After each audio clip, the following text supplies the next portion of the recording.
ఆస్ట్రేలియాతో జరిగిన మూడో టీ20 మ్యాచ్లో టీమిండియా అద్భుత విజయం సాధించింది. ఆసక్తికరంగా సాగిన ఈ పోరులో భారత్ 5 వికెట్ల తేడాతో గెలుపొందింది. 187 పరుగుల భారీ లక్ష్యాన్ని కేవలం 18.3 ఓవర్లలో 5 వికెట్లు కోల్పోయి ఛేదించింది.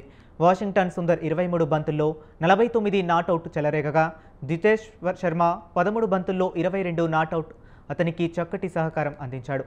వీరిద్దరి మెరుపులతో భారత్ మరో 9 బంతులు మిగిలి ఉండగానే విజయాన్ని అందుకుంది.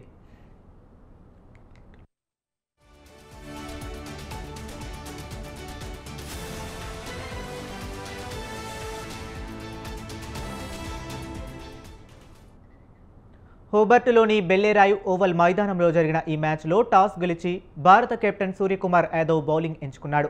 తొలుత బ్యాటింగ్ చేసిన ఆస్ట్రేలియా నిర్ణీత 20 ఓవర్లలో 6 వికెట్ల నష్టానికి 186 పరుగులు చేసింది. ఆరంభంలో వికెట్లు కోల్పోయి తడబడిన ఆసీస్ను టీమ్ డేవిడ్ 38 బంతుల్లో 74, మార్కస్ స్టోయినిస్ 39 బంతుల్లో 64 అందుకున్నారు. వీరిద్దరూ అద్భుతమైన హాఫ్ సెంచరీలతో జట్టుకు భారీ స్కోర్ అందించారు. భారత బౌలర్లలో హర్షదీప్ సింగ్ 3 వికెట్లతో రాణించగా వరుణ్ చక్రవర్తి 2 వికెట్లు పడగొట్టాడు.